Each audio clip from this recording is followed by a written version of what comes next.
Assalamualaikum warahmatullahi wabarakatuh. Waalaikumsalam warahmatullahi wabarakatuh. Selamat siang dan selamat berjumpa kembali dalam rangkaian kegiatan Perkemahan Santri Penegak Fathul Hidayah di Bumi Perkemahan Pantai Panduri. Pada siang hari ini kita akan membahas tentang keseruan lainnya seputar perkemahan dengan saya Kak Mida dan Kak Maksum di studio yang akan memandu obrolan pada siang hari ini. Jadi Kak Maksum ini salah satu penggiat pramuka yang sudah banyak pengalamannya di bidang pramukaan. Tujuan beliau dihadirkan dalam obrolan pada siang hari ini untuk memberikan berbagai informasi tentang bagaimana pengalaman beliau dalam bidang kepramukaan sejak awal merintis sampai dengan sekarang. Langsung saja kita mulai obrolan dengan Kak Maksum. Kak Maksum, bagaimana kabarnya? Alhamdulillah, baik.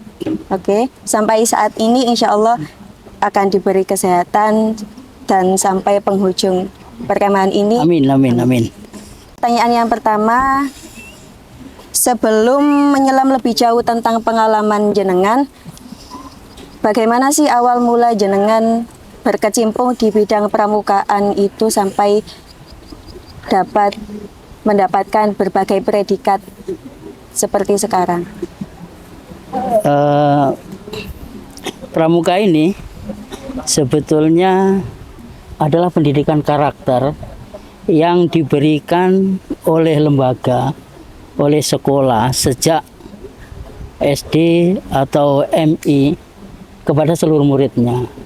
Begitu juga kepada saya. Saya mengenal pramuka ini sejak saya sekolah di MI. Apalagi waktu itu sekolah kami MI yang anak-anaknya masuk di golongan siaga sering menjadi objek penelitian untuk kakak-kakak yang akan menjadi pembina di Gontor. Karena di Gontor ada KMD yang mereka selalu mengadakan penelitian kepramukaan dan di antara objeknya itu adalah sekolah kami.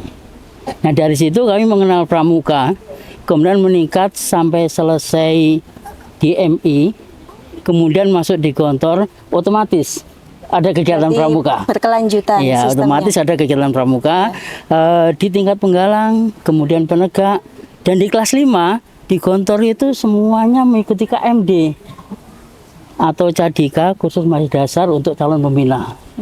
Kemudian selang beberapa tahun ada KML-nya.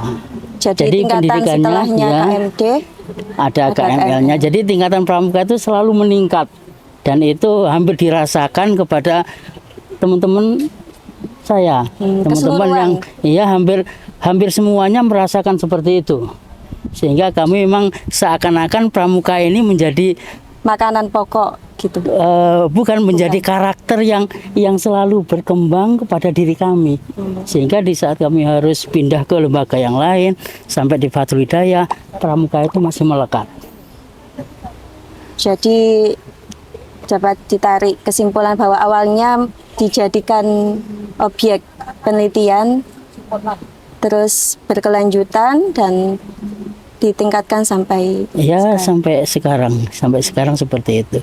Sehingga ya akhirnya dikatakan inilah pramuka yang dulu saya senangi sampai sekarang. Tapi harus punya bekal senang gitu Pak Nggih. Ya memang karena ini pendidikan karakter, ya kita harus senang kalau seandainya mendapatkan pendidikan karakter. Otomatis kalau kita nggak senang kita akan menyimpang dari pendidikan karakter itu sendiri. Oke. Bekalnya senang dan bersungguh-sungguh. Iya, betul. Oke. Dan menurut kakak untuk jadi pramuka yang berpengalaman sampai dengan sekarang seperti kakak itu syaratnya atau yang harus dimiliki itu apa? Kita konsisten aja. Konsisten aja. Bahwa pramuka tidak mengenal usia.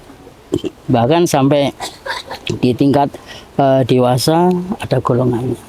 Kemudian kita yang saat berkecimpung di dunia pendidikan, kita juga masih mengikuti perkembangan kepramukaan, baik itu di lembaga itu sendiri ataupun di tingkatan yang lebih tinggi. Jadi tidak ada istilah tua dalam pramuka. Jadi harus berkelanjutan. Tapi butuh apa enggak? Semisal seperti mencari pengalaman di luar kegiatan kepramukaan yang sudah biasanya dilakukan untuk menjadi pramuka yang baik. Ya, saya tidak tahu kriteria pramuka yang baik itu seperti apa, tapi yang jelas memang nilai-nilai pramuka itu baik. Dan Semuanya itu baik. pengalaman dari luar ataupun dari lembaga itu selalu ya semuanya baik lah.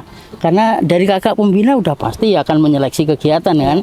Kalau seandainya kegiatannya tidak baik, tidak akan Mesti yang diberikan. baik-baik, Pasti yang- yang diberikan yang baik. Dan karena pramuka itu sendiri kan yang awal tadi pendidikan Pendidikan karakter, sehingga karakter yang ditanamkan adalah karakter yang baik. Oke. Terus dengan perjalanan yang sebegitu panjang, apakah sempat atau pernah terjadi hambatan yang mengganggu kesungguhan atau kelancaran jenengan mengikuti atau mengupgrade diri dalam kepramukaan? Ya tentunya semuanya ada ya. Cuma tinggal bagaimana kita menyikapi hambatan-hambatan itu. Di saat kita tidak aktif di dunia pendidikan yang ada pramukanya, otomatis kita menjadi vakum. Tapi begitu ada kegiatan pramuka, kita akan menjadi aktif, kembali. Jadi semuanya itu tergantung dengan bagaimana kita saja, kita vakum atau kita masih aktif. Oke. Jadi semuanya selama kita aktif adalah akan ada. Terus contohnya hambatan itu seperti apa yang bisa menjadikan diri itu vakum? Jadi saat ini yang pertama kali saya di Batul Hidayah, memang Batul Hidayah saat itu dikenalnya sebagai pondok salaf ya, pondok salaf dengan pengelolaan dan manajemen yang modern. Maka otomatis ada beberapa kegiatan yang untuk dilaksanakan itu harus betul-betul Dipilah dan dikonsep. dipilih. Setelah dikonsep, kemudian diajukan, kemudian oleh pengelola lembaga, yayasan, kemudian dipelajari.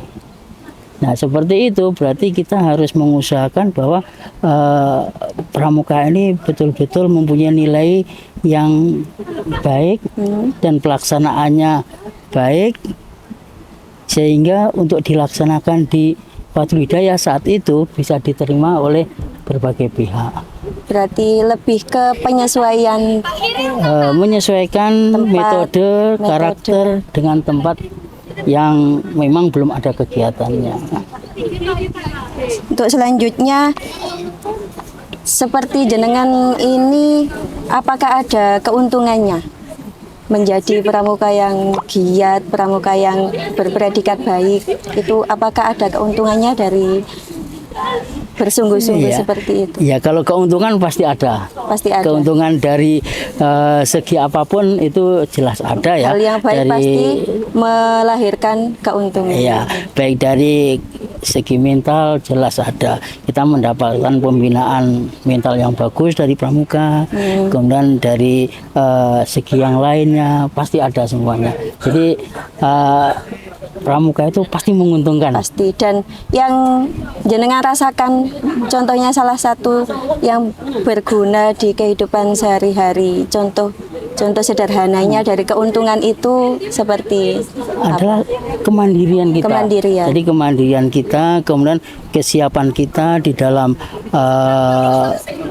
mengikuti kegiatan di lembaga, kesiapan kita di dalam melaksanakan perkembangan kehidupan, maka itu menjadi salah satu keuntungan. Keuntungannya. Karena memang kesiapan hal-hal yang seperti itu ditanamkan. Kita harus Dilatih dan ditanamkan. punya mental yang selalu siap Iya. seperti itu.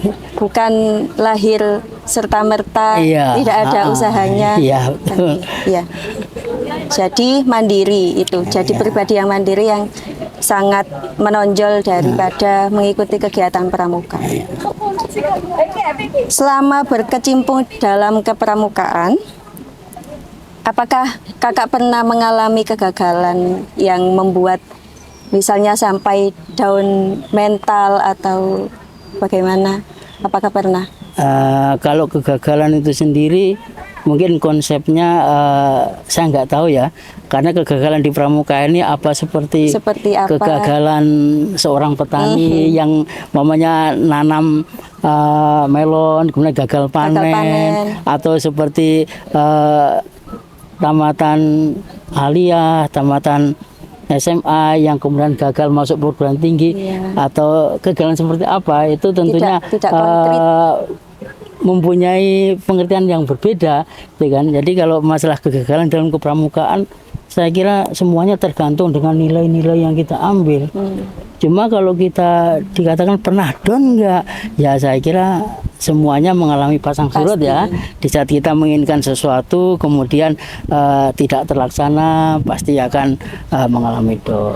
Seperti misalkan ikut kejuaraan kepramukaan yang belum berkesempatan menang, itu berarti iya. termasuk dari kegagalan. Seperti dulu pernah saya merencanakan anak didik di Fathul Hidayah untuk mengikuti Jamnas, ternyata tidak jadi ikut. Tidak jadi ikut. Kendalanya?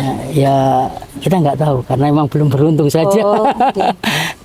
Di saat ingin mengikuti anak-anak untuk Mungkin sesuatu yang lain. Tapi semuanya saya kira itu biasa, bukan suatu kegagalan saya kira. jadi tidak bisa disebut Ya, kegagalan karena tidak bisa gagal gagal. itu kan fatal, buruk. Iya. Jadi apa hambatan Iya, gitu. iya. Kemudian setelah berbincang panjang lebar tadi, boleh diceritakan bagaimana awal mula perjalanan jenengan, pengalaman jenengan sampai dengan memutuskan mengakhiri perjalanan tersebut. Saya kira mungkin kalau ditanyakan kepada seperti sekarang ini ya, kita dalam perkemahan santri ya, saya kira kalau ditanyakan di panitia untuk apa saya didatangkan ke sini, saya mulai hari Betul. pertama loh datang ke sini. Iya. Nah, saya kira itu bukan tamu, saya kira saya sebagai peserta dari perkemahan. Kalau peserta perkemahan berarti otomatis kan saya belum mengakhiri pramuka sampai sekarang. Saya kira tidak ada Masuk. akhir dalam kepramukaan ini. Iya. Ya seperti sekarang saja saya masih bisa mengikuti kegiatan pramuka. Saya kira tidak ada akhirnya. Tidak ada akhirnya. Iya. Kecuali seperti pembina kan sudah tidak sebegitu aktif membina kepramukaan. Itu tergantung dengan momen yang kita ikuti. Karena tidak setiap momen harus diikuti oleh semua pembina. Ada momen-momen tertentu yang ditangani oleh pembina tertentu dan lain-lainnya. Sebelum kita akhiri perbincangan pada siang hari ini, mungkin ada pesan atau kesan jenengan tentang kepramukaan yang ada di Fathul Hidayah. Kalau kesan saya bahwa pramuka yang sekarang ini sudah sangat bagus. Sudah sangat bagus. Artinya dari berbagai kegiatan. Indikatornya kira-kira? Saya lihat anak-anak ini mempunyai kegiatan yang kekinian. Yang kekinian. Seperti ini tadi saya lihat ada kegiatan yang menggunakan kamera untuk fotografi, kemudian membuat video pakai kamera, HP pakai dan HP. lain-lainnya. Itu saya kira perkembangan dari kepramukaan yang ada Jadi di bisa Fathul mengikuti Hidayah. zaman. Ya, tidak hanya fokus kepada konsep-konsep pramuka yang Yang lama. dulu-dulu. Tidak, jadi udah ada perkembangannya. Saya kira itu. Kemudian untuk pesan saya hanya mengutip dari slogan kepramukaan yang terbaru, yaitu Ready for Life. Ready for life. Ya, jadi kita harus siap untuk Siap melaksanakan untuk melaksanakan. hidup ini. Saya kira itu cukup. Jadi apapun yang ada di depan, siap. Ya, begitulah. Oke, terima kasih Kak Maksum atas kesempatannya membersamai kami di sini untuk berbincang sedikit Ya. tentang kepramukaan. Ya. Semoga perbincangan ini bisa bermanfaat bagi pendengar, juga bagi saya, juga bagi Kak Maksum. Amin, amin, amin. Sebelum kami tutup, terima kasih atas perhatiannya. Sekian, wassalamualaikum warahmatullahi wabarakatuh. Waalaikumsalam warahmatullahi wabarakatuh.